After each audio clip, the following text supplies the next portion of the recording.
Fala galera, bem-vindos ao Podzeiro. Esse é um episódio muito especial porque a gente está completando um ano de podcast. A gente tem feito episódios mensais e esse vai ser o nosso 12º episódio. E esse episódio vai ser bem esquisito, né? Porque mesmo a gente completando um ano, nesse mês de julho o Cruzeiro conseguiu não vencer nenhuma partida. E essa também é a primeira vez que a gente faz um episódio mensal onde o Cruzeiro praticamente passou em branco. A gente disputou 7 jogos esse mês e conseguiu 5 empates e 2 derrotas, todas elas aí pelo comando do Moza, e a gente vai falar, claro, bastante dele, vai falar também da chegada do Luxemburgo, que foi anunciada no dia de ontem. Claro, né, algumas mudanças no elenco que sempre tem, e esse desempenho horrível que a gente está tendo. Quem fala com vocês aqui é o Wagner Lamonier, e quem está comigo, como sempre, é o Pedro Martins. E aí, Pedro, beleza? O que você diz aí desse nosso aniversário e desse mês horrível aí, mais uma vez, do Cruzeiro? E aí, Wagner, tranquilo? Uai, em relação ao aniversário, realmente veio num momento não muito bom, né? Porque foi o pior mês do Cruzeiro desde que a gente começou a gravar o podcast, mas de qualquer forma, tem sido muito bom fazer o podcast de qualquer forma, né? Tipo, considerando a fase ruim do Cruzeiro, não é muito bom ficar falando de coisa negativa todos os meses, mas de qualquer forma é uma experiência nova pra gente, uma experiência diferente também do que a gente está acostumado a fazer. E tem sido interessante, né? Tem sido interessante fazer e tentar entender um pouco desse mundo dos podcasts que está crescendo bastante agora, né? Principalmente no Brasil aqui. Mas vamos também analisar um pouco aí desse mês, que, como você já falou, foi muito, muito ruim, né? Não ganhamos nenhum dos jogos com o glorioso Moza. E principalmente o nosso próximo treinador, Vanderlei Luxemburgo.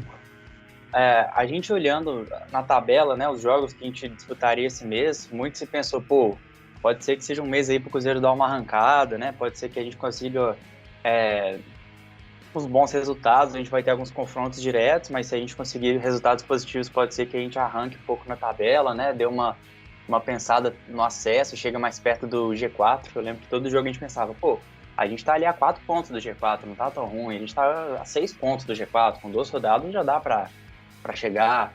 Bom, nesse momento a gente está em 18º lugar na Série B, e a gente tem 13 pontos em 15 jogos. O quarto lugar, que é o primeiro time ali dentro da zona de classificação para a Série A, tem 26 pontos, né? O dobro de pontos que a gente somou até agora. E isso é muito sintomático, porque embora antes, né, a gente já tivesse mal, já estivesse jogando mal e tendo resultados ruins, eu acho que nesse momento é completamente impensável, né, a gente cogitar agora o acesso, né? Nossa primeira preocupação tem que ser sair da zona de rebaixamento, tem que ser estar o mais longe da zona de rebaixamento. E aí, se isso acontecer, né? Se isso de fato acontecer, a gente conseguir se distanciar dessa zona perigosa e der uma respirada, a gente pode sonhar, pensar em primeira parte ali da tabela e quem sabe o acesso. Mas como as coisas mudam, né, cara? E rapidamente, assim, não foi uma mudança tão drástica porque a gente nunca nem figurou no G4. Mas como a nossa perspectiva está cada vez mais negativa, né? Assim, e nem é por pessimismo nosso, é porque o que a gente vê em campo é horrível. O Cruzeiro, nesses jogos, vou passar rapidinho aqui pelos resultados, né? Empatou em 0-0 com o Brasil de Pelotas, empatou em 0-0 depois em casa com o Coritiba, empatou em 3-3 com o Botafogo, que era um confronto direto. Depois desse 3-3 a gente pensou, pô, o Cruzeiro jogou até bem nesse jogo, o Moreno voltou, fez 2 gols. A gente recebe o Avaí em casa e toma 3-0. Para mim, o Musa já devia ter pedido o boné aí. E aí, a gente vai enfrentar o Remo contra o Felipe Conceição, toma de 1-0. E para mim, podia ter pedido o boné de novo, não pediu. Depois a gente visita o Vila Nova, que era também um dos piores times da Série B, empata em 0-0. E novamente ele não pede, até que em casa a gente recebe o Londrina e faz 2-2. Então, assim, o Cruzeiro marcando pouquíssimos gols nesse mês, né? Sendo que, colocando aqui, os gols que a gente fez 5 gols, 3 foram do Marcelo Moreno e 2 foram gols contra dos nossos adversários. Então, esses resultados foram péssimos, né? Qual que é a sua perspectiva, né? Eu falei um pouco que a gente está agora no Z4, mas você acha que com o Lucha chegando, né? E falando um pouco do que você achou desses jogos, você acha que nossa missão tem mesmo que você não cair, se a gente já pode pensar um pouco mais para frente no solidez do time? Como é que você acha que vai ser daqui para frente? Olha, realmente é complicado essa situação de você tentar olhar com um viés muito objetivo, né? Ainda mais quando se trata de futebol e da paixão que a gente tem pelo nosso time, né? A gente sempre pensa que dá para fazer o impossível e às vezes realmente dá para fazer o impossível quando você consegue ver que na verdade não é tão impossível, né? Porque você consegue enxergar alguma perspectiva em alguma das áreas do clube, algum jogador, alguma coisa assim, sabe? Que você vê e pensa, aquilo ainda é alguma esperança, que aquilo dá pra gente se agarrar naquilo e pensar que, sei lá, de alguma forma a gente vai conseguir. Mas fazendo uma avaliação mais crítica, assim, uma avaliação mais fria, né? Por assim dizer, eu acho que realmente a nossa realidade é, mais uma vez, pelo segundo ano, a luta contra o rebaixamento. Porque o Cruzeiro, desde que o Sérgio Santos Rodrigues assumiu, né? Então, assim, praticamente o ano passado inteiro e esse ano agora, né? As duas Série Bs, o time nunca chegou a figurar no G4 e nem sequer ficou no top 10. A gente nunca teve esse papel de, vamos dizer assim, protagonistas da Série B dentro do campo, né? A gente sempre começa como, idealmente, um dos protagonistas, né? Porque é o Cruzeiro, é um time muito grande, é um time que é muito maior do que a Série B, né? Muito maior, assim como o Botafogo, assim como o Vasco. Mas a realidade hoje claramente é outra, né? Você mesmo falou que o Cruzeiro, nesse mês, foram pouquíssimos gols marcados, foram 5 gols marcados e tirando o nosso artilheiro do mês, que foi o Moreno, né? Que finalmente parece que voltou a conseguir ajudar alguma coisa, né? Conseguir ser um pouco mais produtivo do que o nada que ele estava sendo produtivo na temporada passada. O nosso vice-artilheiro foi o gol contra, né? Então, assim, aí você já consegue perceber que tem muita coisa errada e passam também por outras questões, né? Por outras escolhas, por outras ações dentro do clube, como a questão, obviamente, do salário, isso atrasado há tanto tempo, né? Jogador que fica tanto tempo sem receber assim. E eu acho incrível como é que, às vezes, o torcedor ele não consegue se botar um pouco no lugar do jogador, né? Porque eu acho que ainda tem na cabeça do pessoal que todo jogador de futebol, todos são milionários, né? E não é bem assim. Não é bem assim. Se olhar no caso do Cruzeiro hoje, jogadores da base, por exemplo, eles devem ganhar o quê? 5 mil, 10 mil reais? Quer dizer, não ganham nada, né? Mas no contrato deles deve estar lá para ganhar 5 mil, 10 mil reais. Se você ganha um primeiro salário assim, um segundo salário e depois fica 3 meses sem receber, é muito complicado. Você tem que... Jogador de futebol, quando começa assim a carreira, ele geralmente tem que bancar a família inteira, né? E não é um salário tão alto para conseguir ficar tanto tempo sem receber. Então isso faz uma diferença considerável. E, cara, é o que a gente sempre fala, né? Assim, é até repetitivo da nossa parte, porque parece que todo mês a gente está analisando o mesmo mês. Porque são coisas muito, muito, assim, eu não diria simples, mas eu diria que são coisas básicas, igual ter um projeto no time, ter uma convicção do que o Cruzeiro quer. A gente não sabe o que o Cruzeiro quer, sabe? É tudo muito genérico às vezes. Por exemplo, a questão até estava falando disso ontem, né, no nosso grupo. A questão do projeto do Clube Empresa lá, que o Sérgio Santos Rodrigues estava maluco para que aprovassem logo, né? E agora está nos finalmente já. E aí votaram ontem lá no Cruzeiro e foi aprovado. Inclusive, eu achei até estranho, porque foi, assim, quase todo mundo votou a favor, né? Então, aí você já viu que talvez tenha algum caroço nesse ângulo, né? Porque para abrir mão, assim, do poder igual aquele nosso conselho, que a gente já conhece muito bem, é muito estranho, né? De pensar que eles abririam mão tão fácil assim. Então, assim, eu acho que é tudo muito, muito estranho. E exatamente essa questão, porque eles votaram um projeto de clube empresa, mas eles não detalharam nada. Eles não falaram nada. Eles falaram, vamos votar um projeto de SA. E aí? Mas e aí? Como é que vai funcionar? Só isso. É simplesmente assim? E acabou? Sabe? Então, essa falta de projeto e de detalhamento, de ser... o presidente falou tantas vezes, né? Que é a questão da transparência, que a gente não vê ela. Eu acho que tudo isso acaba interferindo na situação do campo. Eu concordo com você, esse negócio também do clube empresa ainda tá muito nebuloso e algumas pessoas dentro do clube parecem se agarrar muito nisso, né? Como se fosse uma coisa que resolveria todos os nossos problemas, sendo que na prática parece ser muito mais complicado do que isso. Bom, mas aí como você já citou, né, que o Moreno foi nosso artilheiro e o nosso vice-artilheiro aí foi o gol contra, E como eu já tinha falado, que a gente não ganhou nenhum jogo e as nossas notas são muito baseadas no resultado, claro que no desempenho também, mas às vezes a gente, sei lá, joga mal, mas ganha um jogo ali de 1-0, a pessoa que fez esse gol às vezes vai ter uma nota recompensada por ter, né, uma atuação decisiva dentro da partida, ou quando a nossa defesa se posta bem. Então a gente teve alguns 0-0 nesse mês, talvez algumas pessoas da nossa defesa tenham pontuado bem, mesmo que muitos desses 0-0 que a gente não tomou gol foi muito por incompetência, né, do nosso adversário, antes talvez do que dos nossos méritos. Mas vamos lá, chegou aquela hora do mês onde você vai me falar as notas, né, dos nossos jogadores ao longo da Série B. E eu acho que talvez esse tenha sido um dos meses mais complicados aí para dar nota e para fazer um top 5, né? Porque um top 5, na teoria, seriam as 5 melhores notas. Nesse caso, vão ser claramente as 5 menos piores aí. Então, se você quiser comentar para mim como é que foi esse top 5 e detalhar um pouquinho, para a gente ver como é que foi aí no meio desse tanto de resultado ruim. Bem, vamos lá, né? Vamos ver como é que foi esse mês, que realmente foi lastimável. E isso ficou bem refletido aqui nas avaliações. Não tinha como ser diferente. Começando do quinto colocado, né?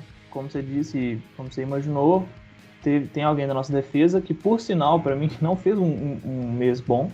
Achei, inclusive, que fez um mês bem fraco. Mas conseguiu entrar. Aí você já consegue perceber que o negócio não tá bom, né? Que foi o Ramon, que conseguiu pegar a quinta colocação. Ele fez 5 jogos no mês e teve uma nota média de 5,8. 5,8 e conseguiu entrar no top 5 do mês. O Ramon, assim, cara, ele não jogou todos os jogos, né? A zaga do Cruzeiro ela variou bastante esse mês, até porque o Mozart muitas vezes usava 3 zagueiros, outras vezes não usava, né? Mas o Ramon, ele é um dos que mais atua no nosso sistema defensivo, de qualquer forma, né? É um dos jogadores remanescentes do ano passado, né? Que de alguma forma deve ser uma das lideranças do elenco, eu imagino. Mas não fez bons jogos assim, não. Alguns regulares, né? Que eu acho que foi o suficiente para deixar ele aqui. E eu diria que, principalmente no último jogo do Cruzeiro, ele foi muito mal. Foi muito mal no último jogo. Então, assim, sei lá, eu acho que é um pouco do que foi o nosso mês mesmo, né? Eu acho que o Ramon, assim, eu não esperava que ele fosse estar no top 5, igual você falou, né? Ele não fez um grande mês, mas é curioso até um pouco, né? Ano passado ele se deu tão bem, ele fez tantas boas partidas, ele até figurou no nosso top 5 várias vezes. Eu lembro que nosso top 5 muitas vezes tinha ele, tinha o Manuel, no começo do ano tinha o Kaká. Era talvez um dos pontos positivos ali da nossa Série B. Era um número baixo de gols que a gente sofria, enquanto nessa a gente, por diversas rodadas, foi a pior defesa. Eu nem sei se a gente ainda mas por muitos dados fomos a pior defesa. E como o Ramon caiu, né, cara? Ano passado, como eu disse, com o Manuel do lado, Manuel que nunca foi um craque, né? Nunca foi um excelente zagueiro, mas dava uma solidez muito boa para nossa defesa e elevava, parece, o nível do Ramon. Esse ano parece que ele tá falhando bem mais. Parece não, ele tá falhando mais. Parece que ele tá mais inseguro, eu ia dizer. E realmente era um cara que a gente esperava que pudesse dar conta, que pudesse ser o Manuel para um Everton, para um Paulo, até para um Brock, para um zagueiro do lado. Mas realmente ele não tá desempenhando o que a gente esperava, né? Infelizmente. Mas ficou aí em quinto. Já sei que, porque os outros também não foram bem, então esse 5,8 dele aí acabou sendo suficiente. Só completando sobre o Ramon, realmente é exatamente isso, né? Ele é um cara que foi bem ano passado jogando junto com o Manuel, e é uma parceria que lembra muito também aquela do Dedé e do Léo, né?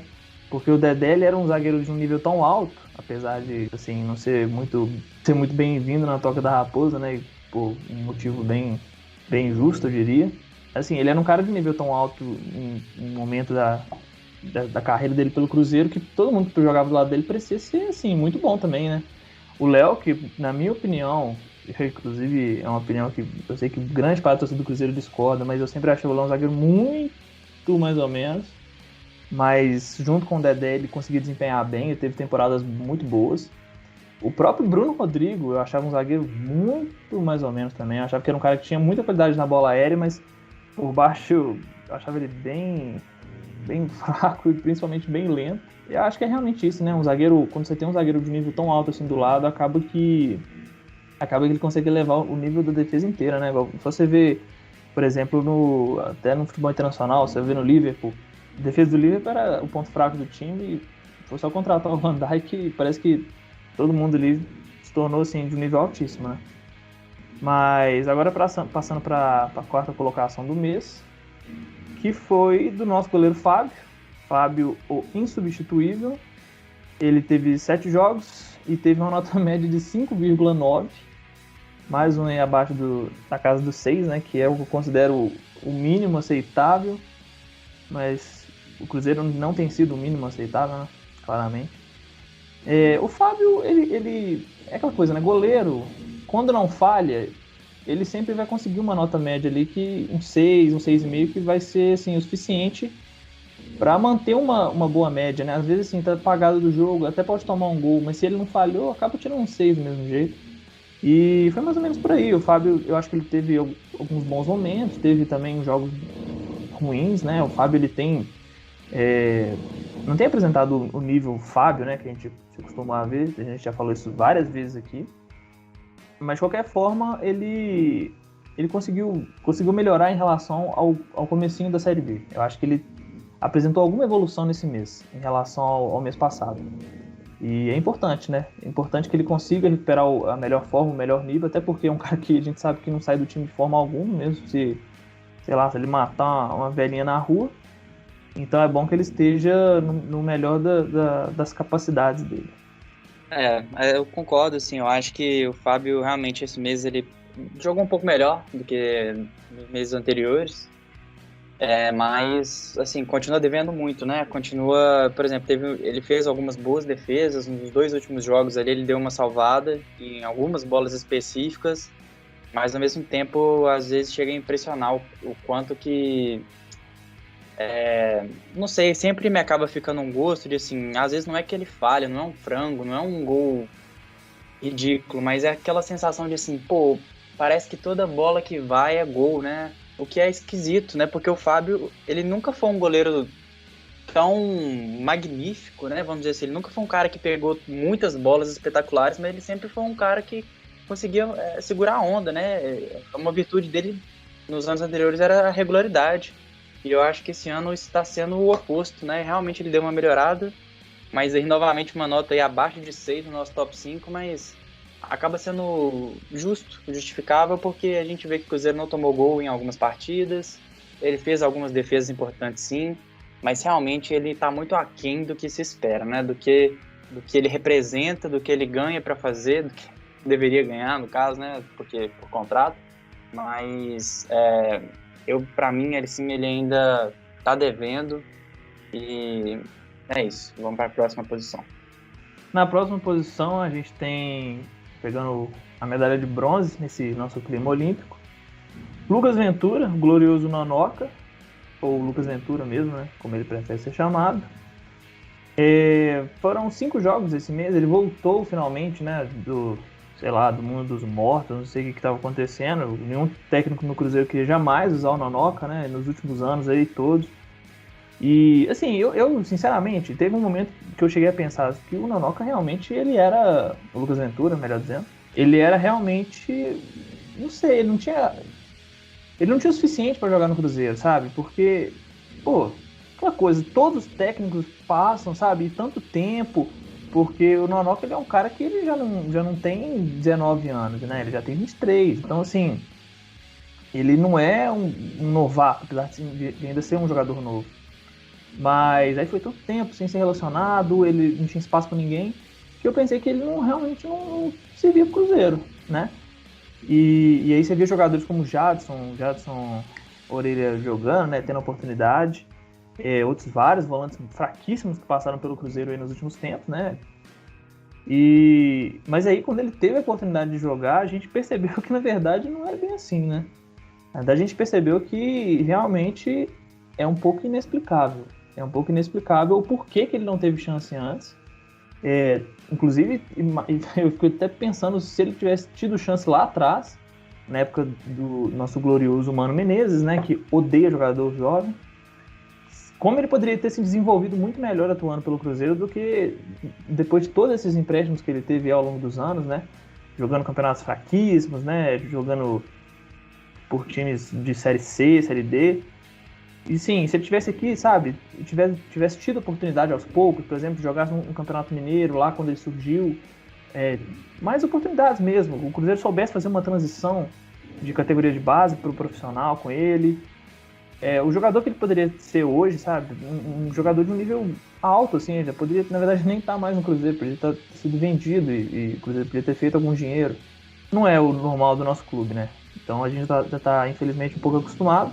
Ele teve uma nota média de 5,9, 5, mais um abaixo da casa dos 6. Foi o suficiente, ele começou muito bem, né? Os primeiros jogos dele foram muito bons, eu acho que principalmente os 3 primeiros. Aí no quarto jogo ele já não fez um jogo muito bom. Foi sacado imediatamente, né, do time, porque é assim que funciona com o jogador da base no Cruzeiro. Os caras, eles na primeira falha, no primeiro erro que eles cometem, eles são assim, os piores do mundo. E aí você vê jogadores como Rafael Sobis, que todo jogo só faz cagada, e diversos outros jogadores assim, fraquíssimos, que ao longo dos anos mesmo, e essa temporada também, que tem passe livre para poder fazer quanta cagada quiser. Eu acho que o Lucas Ventura foi uma boa adição de volta aí para o nosso elenco, né?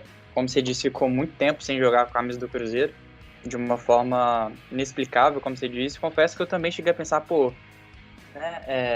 a gente às vezes cogita, né? Assim, se o cara tá tanto tempo sem jogar, se tantos técnicos passaram, talvez realmente não seja para ele jogar, mas aí o cara entra em campo e mostra que não é bem assim. E não é nem que ele tá no mesmo nível, então ele podia disputar, ele parece estar num nível acima de outros jogadores aí que foram testados e foram bancados por muito tempo, né? Infelizmente ele teve uma lesão, se não me engano na última partida ou na penúltima, parece que não foi nada sério, na hora do lance a gente achou que poderia ser alguma coisa séria, foi até meio difícil de assistir, uma torção feia ali, mas parece que não vai ficar muito tempo fora, então tomara que volte, se recupere logo para poder nos ajudar. Não tem informação se ele já vai estar disponível para a próxima partida, mas imagino que ainda não. Mas realmente foi uma boa surpresa ver ele voltando. Vamos continuar torcendo para ele manter um bom número de jogos, poder nos ajudar. E torcer para que mais jogadores jovens tenham oportunidade, mais jogadores que estão ali escanteados e que não têm muita chance, porque esses caras que, quando tiverem chance, eles vão estar doidos para mostrar o seu valor, cara. Eles vão estar doidos por uma oportunidade para dar o máximo. E aí não é também botar o cara em um jogo, se ele não for bem, nunca mais usar. Igual o Moza era um cara completamente sem critério, né? Em jogo que o cara não era nem relacionado, no outro jogo o cara era titular, no outro jogo o cara ficava no banco e não entrava. Enfim, né? Era uma coisa curiosa mesmo. Mas talvez um mérito, digamos assim, dentro de 1 milhão de deméritos que ele teve foi de relançar o Lucas Venturini no nosso meio de campo para talvez chamar a atenção do nosso próximo treinador aí, né, ao longo da competição. Curioso para ver esse top 2 aí agora. Para finalizar um pouquinho sobre o Nonoca, né, sobre o Lucas Ventura, eu até cheguei a fazer um gráfico comparativo aqui de alguns números, porque o Cruzeiro agora está num certo dilema, né, de quem vai ser o nosso volante, né, o nosso primeiro volante. Eu fiz um gráfico comparativo aqui entre o Adriano, o Flávio e o Nonoca, e eu peguei alguns scouts assim, que eu considerei mais importantes para um volante, né? E principalmente nos scouts defensivos, o Nonoca é o que tem o melhor número entre os três, o Adriano, o Flávio e ele. Então, assim, sabe, é um cara que ele tem uma capacidade, principalmente física, bem superior aos dois, eu acho. Então, ele ter essa oportunidade agora, depois de tanto tempo, e em pouco tempo também, né, conseguir demonstrar um nível bom, né? Porque, por exemplo, eu vejo o Flávio, que é um cara que veio do América, que eu até acho que é um cara que tem um certo potencial. Eu não acho que é um jogador de todo ruim, não acho que é um jogador ruim, pra ser bem sincero. Acho que é um jogador que ele entrega principalmente uma questão de dinamismo. Eu acho que ele entrega mais dinamismo, por exemplo, do que os outros dois. Até por ser um jogador mais veloz, ser um jogador mais leve, né? Mas, igual, fazendo a comparação entre os três, o Flávio consegue ter números inferiores em vários quesitos, até o Adriano, que teve muito menos tempo de jogo que ele. Então, assim, e eu vejo que a torcida do Cruzeiro parece que gosta muito mais do Flávio do que dos outros dois. Então é um pouco incompreensível, né? Mas é o que tem para hoje.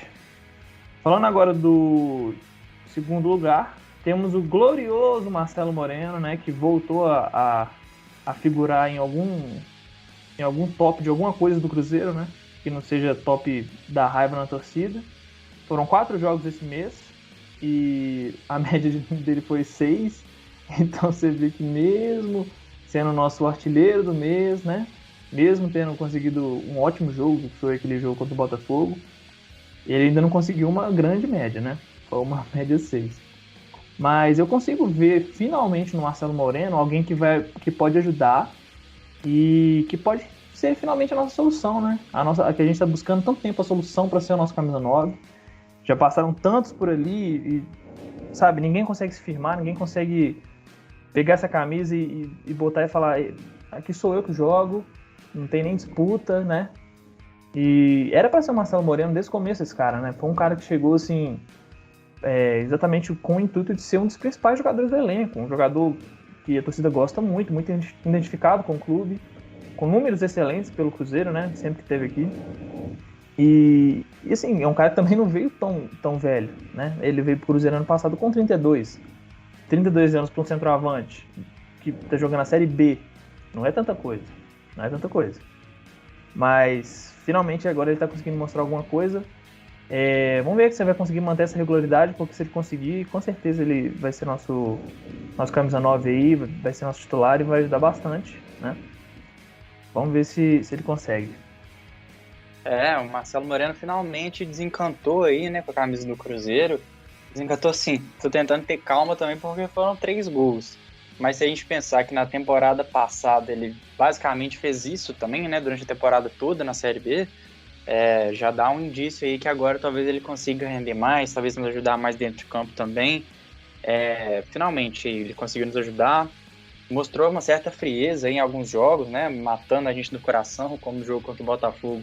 Ele erra o pênalti, depois ele consegue dominar a bola ali com alguma categoria e tirar do goleiro. E nesse último jogo contra o Londrina também, que o Bruno José cruza para ele no meio da área. E aí ele não dá de primeira, ele também domina para tirar o goleiro e tocar. Então ele parece que está com alguma tranquilidade aí, coisa que na temporada passada parecia ser uma coisa que estava incomodando ele, essa pressão para fazer os gols, essa situação difícil que o Cruzeiro estava. E também ressaltar que finalmente agora ele é o nosso maior artilheiro estrangeiro, né? Ele chegou faltando, tipo assim, 5 gols, não lembro, para ser o maior artilheiro, passar o Arrascaeta. A gente pensou, pô, que massa, né? Um cara que já tem história aqui no clube, já ganhou títulos, já teve outras passagens, voltando para fazer isso. E como demorou para conseguir, né? Demorou bastante, finalmente conseguiu. Vamos torcer para que consiga continuar nesse bom futebol que está apresentando. Eu acho que agora o Lucha tem tudo para continuar dando minutos para ele, porque ele acho que vai gostar de usar um centroavante mais de área, assim. Então vamos ver, torcer para ele continuar fazendo gols, que é o mais importante no atacante, que ele continue fazendo isso aí para ajudar a gente. E vamos para a primeira posição. Falando agora do primeiro colocado do mês, não teve muita surpresa, na minha opinião. Eu acho que ele tem sido e é o nosso melhor jogador nessa Série B. E foi o Marcinho. Ele fez 6 jogos, né?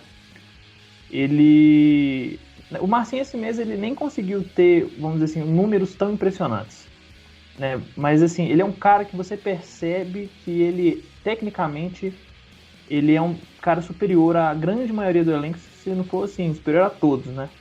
Porque, claro, tem caras que são tecnicamente bons, como o Rômulo, por exemplo, que você sabe que o cara tecnicamente é um jogador acima dos outros, né? Até o próprio Rafael Sobis, mas assim, sei lá, são caras que não estão entregando nada, né? E o Marcinho é um cara que ele consegue entregar, ele tem sido um jogador muito produtivo, mesmo quando exatamente não entrega uma participação em gol, né, efetivamente, ele é um cara que sempre cria muito e muitas vezes também não entrega uma assistência, por exemplo, alguma coisa assim, porque os nossos atacantes, grande parte, são completamente desprezíveis, né, então é meio complicado de contar com a finalização deles. Mas agora Marcelo Moreno voltando a uma fase razoável já dá uma ajudinha boa.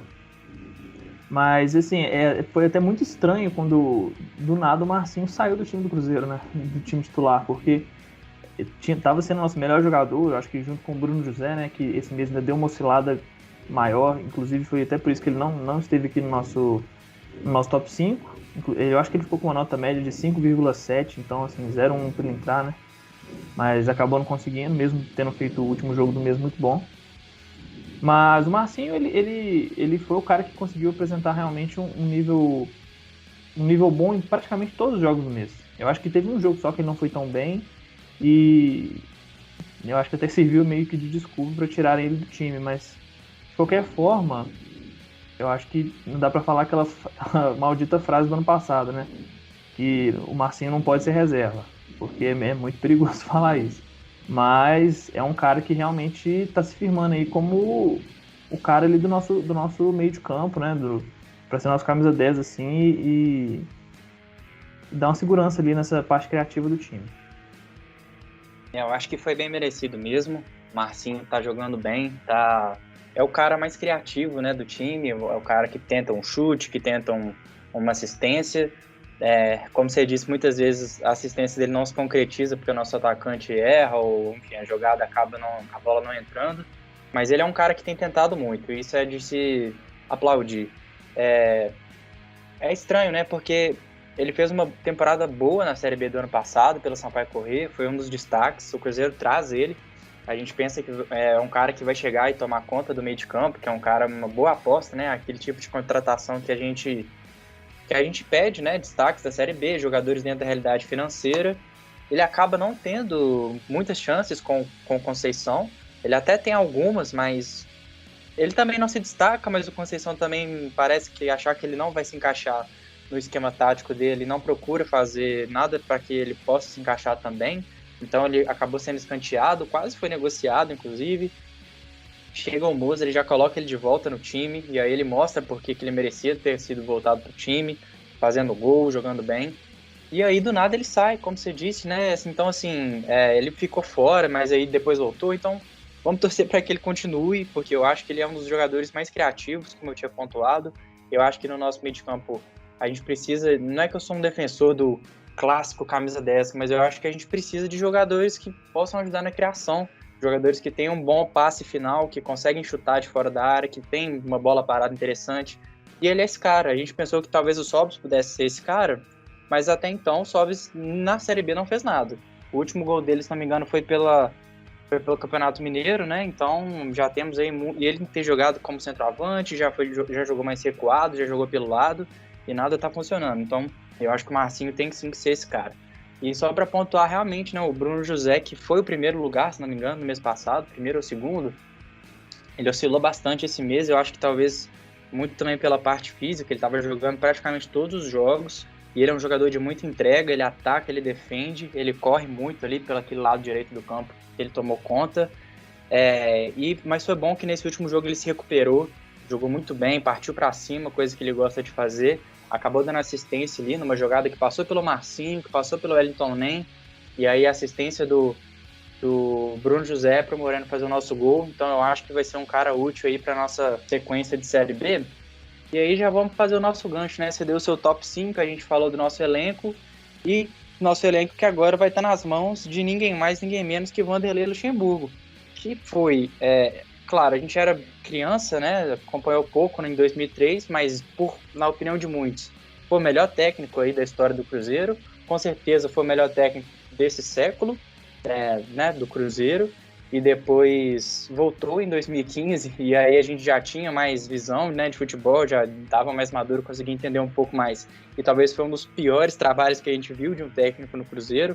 Foi realmente muito ruim. Depois teve aquela sucessão ali do David. Realmente não foi um trabalho bom, e era um trabalho que a gente esperava, porque a gente tinha feito boas contratações, o time estava vindo de títulos brasileiros. Bom, ele voltou. Confesso que se fosse falado isso no começo da Série B, eu ia ficar assim muito chateado, eu não ia gostar nem um pouco. Eu não acho que ele é um cara que atualmente seja um bom nome sim, para o Cruzeiro, né, que fosse fazer um trabalho bom e tudo mais, porque ele já tem muitos anos que ele não faz um trabalho convincente, na minha opinião. Mas nesse momento, cara, imaginando o que o Cruzeiro pudesse fazer, uma vez que o Cruzeiro trouxe o Moza, esse último técnico, que a gente não sabia muito sobre ele, então podia ver a aposta e tal, mas deu no que deu. O medo de vir um Alberto Valentim, o medo de vir um Jair Ventura, o medo de vir um técnico que não passasse nem credibilidade e nem pudesse resolver nada em questão de tática, de treinamento, eu confesso que o Vanderlei Luxemburgo, para mim, é menos pior, sabe? Eu não acho que ele é grande coisa, eu não acho que ele atualmente seja um excelente técnico, não. Mas para mim, dentro do que eu imaginava que o Cruzeiro pudesse fazer de ruim, a minha expectativa estava tão baixa, que eu acho que ele pode fazer alguma coisa interessante, né? Primeiro, vamos torcer só para ele tirar a gente do Z4. Se fizer isso, vai ser um roteiro parecidíssimo com a nossa Série B do ano passado, né? Que foi com uma trinca de técnicos aí. Primeiro uma aposta, que seria o Anderson com o Felipe Conceição. Depois sai e traz um cara que a torcida não estava querendo muito, no caso nem Franco e depois o Musa. E aí traz um medalhão fazendo várias promessas para ele, um cara identificado com o clube. Então realmente é um roteiro muito parecido. Vamos torcer para que a gente consiga sair desse Z4 o mais rápido possível. Mas vamos lá, o que você achou do Vanderlei Luxemburgo? Me diz aí, que eu sei que você tem informações sobre os últimos trabalhos dele, e aí a gente pode até pontuar algumas saídas do elenco e, enfim, já amarrar o episódio. Mas é isso, né? O que você achou? Bem, realmente, agora entramos na nossa terceira fase do Luxemburgo, né? E, cara, é igual você disse, é muito complicado porque a gente não tem muita opção, né? O Cruzeiro hoje é um time que, infelizmente, não é atrativo para praticamente nenhum técnico realmente muito bom. Igual o pessoal falou muito em Rogério Ceni, né? Que foi demitido do Flamengo. Pô, você imagina o Rogério Ceni, que já esteve aqui no Cruzeiro há pouco tempo, e aconteceu o que aconteceu, né? Tipo, era outra diretoria, claro, a gente sabe disso. Ele também provavelmente sabe. Mas de qualquer forma fica ainda vamos dizer assim, um sentimento, uma mágoa por parte, imagino. E aí o cara assim, acabou de ser campeão brasileiro, né, com o Flamengo, mesmo sendo contestado o tempo todo. E aí você vai de ser campeão brasileiro para 2 meses depois e treinar o Cruzeiro na zona de abaixamento da Série B. Eu acho que é um passo, além de muito arriscado, né, considerando a zona que o Cruzeiro é hoje, é um passo atrás na carreira muito grande hoje. Infelizmente, é a nossa realidade. Não dá pra pensar que o cara realmente é tão louco assim, né? Então, tem que trabalhar com o que a gente vive, com o que a gente tem. O nome, para mim, que seria o ideal, considerando quem tem hoje disponível, seria o nosso querido Dorival, né? Mas aí o Dorival parece que ele não quer trabalhar em lugar nenhum. Diversos convites aí parece que surgiram para ele, de outros times, inclusive. E ele parece que não está muito disponível, né? Ele parece não querer trabalhar aqui no Brasil no momento. Considerando que ele não quer e que os outros bons estão fora da realidade, realmente o Luxemburgo acaba sendo um nome, assim, não tão ruim, né? Porque, é igual você disse, tem nomes assim que você só de ouvir você já fica com vontade de fazer o pior, né? Eu diria. De cometer atos criminosos. Como Jair Ventura, por exemplo. Jair Ventura quase rebaixou o Santos, quase rebaixou o time do Santos que tinha Gabigol, Bruno Henrique, Lucas Veríssimo, entre outros jogadores. Rodrigo, que tá no Real Madrid hoje. O cara quase rebaixou esse time. Só para você ter uma ideia do nível do cara. Aí tem o nosso querido Roberto Valentim, que dispensa comentários, né? E além de ser um técnico muito fraco, parece também ter algum certo probleminha extracampo, eu diria, né? Não é muito seguro você ter ele por perto. Então, assim, considerando que esses são os nomes, realmente o Luxemburgo é um cara que ele consegue trazer alguma coisa, né? Eu só tenho medo de que seja um escudo, assim como o Filipão estava sendo ano passado, né? Para mais cagadas da nossa diretoria, né? Esse que é o problema. Eu espero que, na verdade, ele faça o inverso e acabe sendo, na verdade, alguém que vai estar ali cobrando, igual parece que ele estava cobrando para assinar com o Cruzeiro que os salários fossem pagos, né? E isso é uma coisa muito boa. E realmente ele conseguiu com que a diretoria, né, conseguisse cumprir isso. No caso, a diretoria que eu digo, Pedrinho, né? Muito difícil de imaginar que o Cruzeiro tem dinheiro para tirar para pagar salário. Mas se ele conseguiu isso, já é um avanço muito grande. Porque os caras, eles treinam, eles jogam muito mais motivados. E aí a gente pode falar um pouco sobre os últimos trabalhos dele. O último time que ele treinou foi o Vasco, né? Na segunda passagem dele pelo Vasco nos últimos 2 anos, né? 2 anos, acho que foi mais ou menos por aí. Nessa última passagem foi a de 2019, aqui o 2019 não, a do ano passado, né? No caso, na temporada passada, que o Vasco caiu. Então, assim, não foi tão boa, né? Dá pra dizer que não foi muito boa. ele teve um aproveitamento de só 36% dos pontos, um aproveitamento muito baixo. Os números exatos dele pelo Vasco nessa segunda passagem foram apenas 12 jogos, né? Ele chegou com novamente a missão de salvar o Vasco. Então foram 12 jogos, ele conseguiu vencer só 3 dos 12, foram 5 derrotas e 4 empates. Então, assim, aproveitamento de 36%, aproveitamento bem baixo. O Vasco caiu, né? Como a gente sabe. Então, assim, não foi um bom trabalho. No começo desse mesmo ano, né? Ele foi contratado no começo dessa temporada, na verdade, para treinar o Palmeiras, né? Foi o início da temporada, então, assim, ele pôde chegar e meio que fazer o projeto dele, né? O projeto, como ele disse. E o Palmeiras queria fazer uma mudança da forma como executava o futebol, né? Porque o Palmeiras vinha de muitos anos gastando muito dinheiro, né? Contratando inúmeros jogadores da forma que o Alexandre Matos mais gosta de trabalhar, quando tem, ou às vezes nem quando tem, né? O dinheiro disponível, atirando para todo lado. Mas aí mudaram essa ideia, né? Mudaram a perspectiva e ele foi meio que assim obrigado pela diretoria, né? A utilizar mais a base, porque o Palmeiras realmente tinha muitos jogadores muito bons na categoria de base, né? A gente está vendo isso hoje. Gabriel Menino, o Veron, o Patrick de Paula mesmo, um jogador muito bom, o Wesley e muitos outros também, né? Que a gente consegue perceber que o Palmeiras tem revelado. Na passagem pelo Palmeiras, ele teve um aproveitamento até consideravelmente bom. O problema disso tudo o Palmeiras foi campeão estadual com ele, o aproveitamento geral dele pelo Palmeiras foi 63%, um bom aproveitamento. Mas assim, cá entre nós, o Palmeiras tinha de longe o melhor elenco de São Paulo, então assim, não ser campeão era uma coisa assim impensável para aquele time do Palmeiras. Então acabou sendo uma obrigação e ele conseguiu, né, pelo menos isso, a obrigação. Porém, quando começou o Brasileirão, a gente viu que o time não apresentava um nível realmente muito alto. O Palmeiras dele no Brasileirão teve só 41,2% de aproveitamento. 41% de aproveitamento, muito fraco.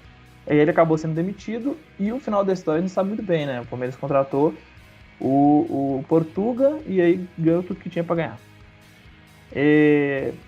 O trabalho que muita gente se apega, né, o último trabalho do Luxemburgo que muita gente se apega e fala muito, né, que fez um grande trabalho de recuperação, foi o trabalho dele no Vasco, também o penúltimo trabalho no Vasco, né, que foi também com uma missão de conseguir fazer com que o Vasco permanecesse, né. O Vasco nessa situação não estava tão ruim igual que ele pegou por último, e ele conseguiu um aproveitamento de 47%, foram 34 jogos, ele teve 12 vitórias, 12 empates e 10 derrotas, né? Então, assim, 47% de aproveitamento não é grande coisa, né? Então, eu acho que é um trabalho que foi super valorizado. Era um time bem reativo, né? Ele fez ali o pessoal acreditar que o Vasco não podia fazer muita coisa além daquilo. Eu até discordo um pouco, não acho que o elenco do Vasco naquela época era o pior de todos, inclusive não era, até por isso não caiu, né? Foi necessário o básico, foi necessário só 47% de aproveitamento, até porque tinha um Cruzeiro naquele ano, né? 2019 tinha um Cruzeiro que fez a maior força da história para cair e conseguiu. Então, assim, não foram bons trabalhos, né? Eu até posso continuar por muito tempo aqui e a gente vai vendo que ele não conseguiu passar de 50% de aproveitamento nos últimos trabalhos dele. Então, é complicado, porque assim, se a gente olhar de uma forma objetiva, realmente não traz muita segurança.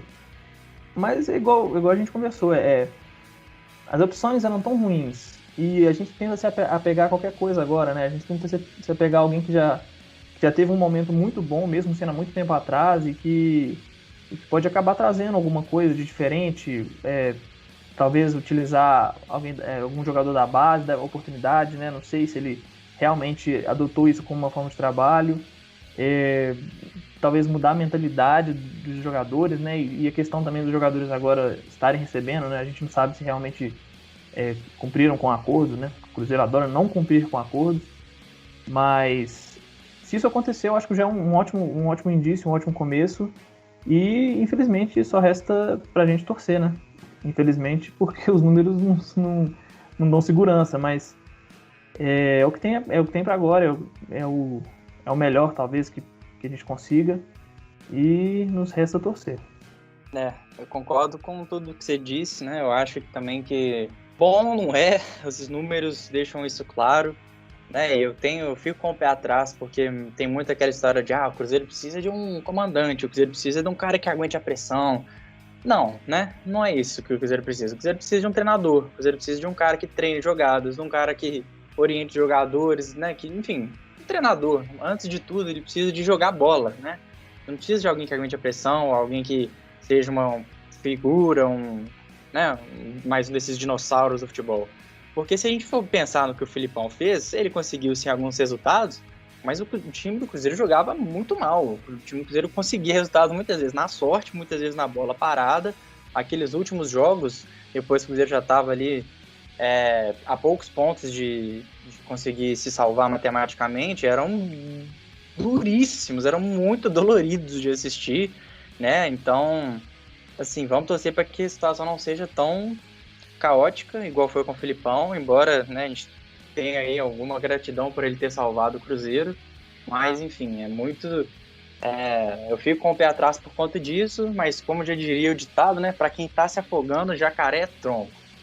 Então, só pra gente finalizar o episódio, o Luxemburgo ele chega sem poder contratar, sem poder chamar nenhum jogador, o que por um lado pode ser bom, porque o tanto de jogador que vem por indicação de treinador, e aí o treinador passa um mês, é demitido, e a gente fica com o cara empacado, é brincadeira. Nesses últimos 2 anos isso foi o que mais aconteceu no elenco do Cruzeiro. Então ele não vai poder trazer ninguém, ele vai ter que trabalhar com esse grupo que já tem muitos atletas, né, mas que tem algumas baixas que aconteceram nesse mês, que eu vou pontuar para você, e aí você vai me dizer o que você acha dessas baixas, e vou falar também alguns jogadores que estão voltando que podem ser utilizados.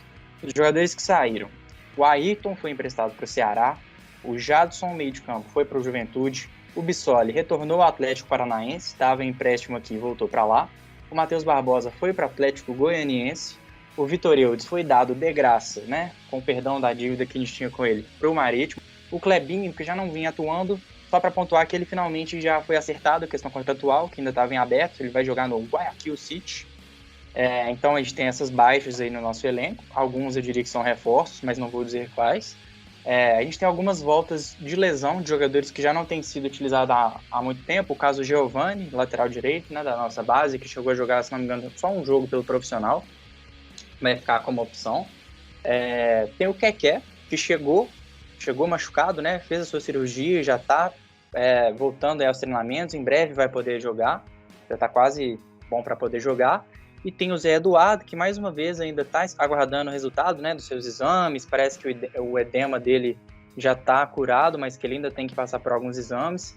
Então ele tem esses 3 jogadores aí que ele vai poder utilizar dentro de pouco tempo, que já estão numa fase final aí de recuperação. E temos, né, como eu citei a saída do Vitor Eudes, o Cruzeiro chamou de volta o Lucas França, que estava emprestado no Guarani, e agora volta para ser o reserva imediato do Fábio. Com esse elenco aí que o Lucha tem na mão, o que você acha que a gente consegue fazer? E qual dessas peças aí você acha que a gente vai sentir muita falta? Qual que não vai fazer tanta falta? Você acha que esses jogadores que estão voltando vão poder nos ajudar? E aí a gente amarra o episódio. Igual a gente sempre fala, todo mês tem análise de elenco, né? Infelizmente é uma bagunça esse clube. Olha, sobre as saídas que a gente acabou tendo nesse mês, eu acho que as mais sentidas provavelmente vão ser a do Ayrton, que é um cara que conseguiu ajudar um pouco o Cruzeiro, principalmente na temporada passada, né? Ele teve uma fase boa, conseguiu contribuir com gols, assistências. Era um cara que eu conseguia ver um certo... Assim, ele era um cara que você via que tinha um potencial, porém, ele não estava num contexto muito bom para desenvolver esse potencial. O Cruzeiro hoje é um péssimo contexto para desenvolver qualquer tipo de jogador, né?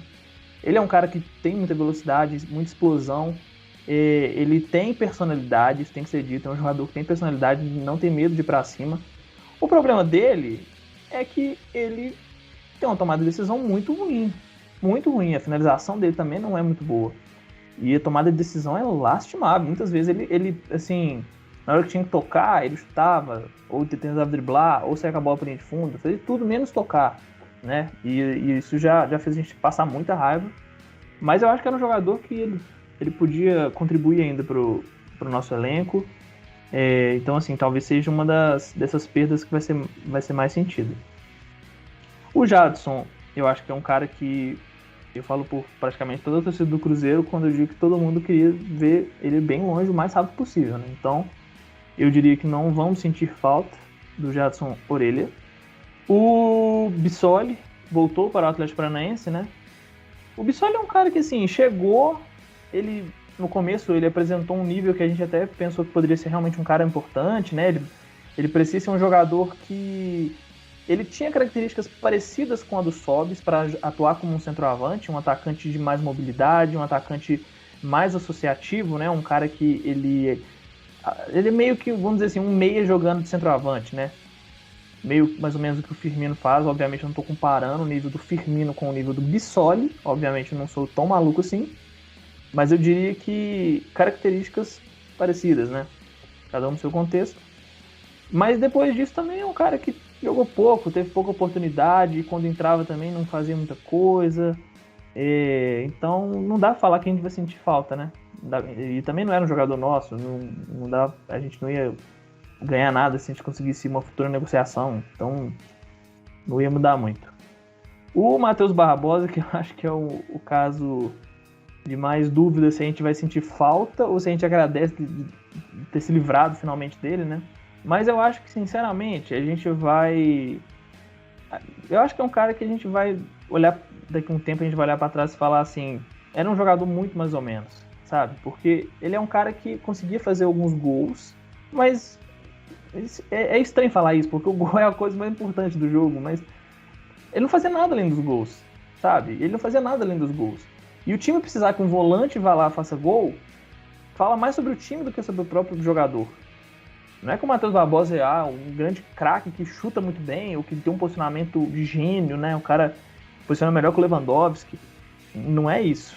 Não é isso. É porque o time era uma bagunça. O time era uma bagunça. Então, às vezes, o Barbosa, que era o primeiro volante, estava dentro da área, né? E o Sobis, que era o atacante, geralmente não estava dentro da área, né? Então, assim, acabava que realmente, às vezes, sobrava uma bola e ele ia lá e fazia o gol. Isso aí não dava para reclamar. Mas na parte das funções de um volante, saída de bola, a própria marcação, sabe? Eu acho que é um jogador muito de nível muito mediano para baixo. Então não acho que a gente vai sentir realmente falta, não. Acho que tem outras opções boas no elenco. Os jogadores que voltam de lesão, que vão poder ajudar aí nosso treinador, o Keké, que é um cara que ele teve um começo de temporada bom, né? E é um jogador que, assim, ele até parece ser interessante, mas chega lesionado. Eu não sei até onde essa negociação foi boa. Mas vamos ver, né? Vai que ele consegue se recuperar bem e se torna um jogador útil pro nosso elenco, porque a gente também, às vezes, sofre um pouco com o jogador de lado de campo, né? Então talvez ele seja um cara para reforçar esse setor. E o Zé Eduardo com aquele problema, né, do coração, parece que agora tá realmente recuperando e é um cara que a gente pede há muito tempo, né, para ter alguma oportunidade, porque é um cara que aparentemente ele faz gol, né, e isso é uma coisa que a gente tem tido um grande problema. Então qualquer oportunidade, qualquer jogador que tenha essa característica pode ser importante pra gente. E consequentemente a saída do Vitor Eudes, né, como você mesmo disse, a volta do Lucas França do Guarani. O Lucas França, a gente já falou muitas vezes dele aqui, né? É um cara que teve oportunidades, pouquíssimas oportunidades no caso. Ele foi mal em alguns momentos, realmente não foi muito bem. Teve um jogo que eu achei que ele foi muito mal, que ele falhou mais de uma vez. E aí a torcida já faz como sempre, né? Já detona o cara. Mas, assim, eu também acho que é um bom goleiro. Eu vi muitos jogos dele na base do Cruzeiro. E é um cara com potencial. E agora a gente tem que dar oportunidade e já ir pensando no futuro, né? Porque o Fábio não vai durar para sempre. E a gente tá hoje finalmente conseguindo ver essa queda do Fábio de qualidade mesmo, né? Essa queda técnica do Fábio. Então, assim, é importante já ir pensando num substituto, né? E ir preparando um substituto. É importante sempre ir preparando para o cara não ser pego de surpresa. Porque quando isso acontece, geralmente não dá muito certo.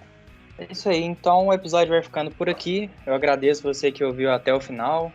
Ressalto mais uma vez para você seguir a gente nas redes sociais. A gente usa mais o Twitter e o Instagram, que é @podzeiro.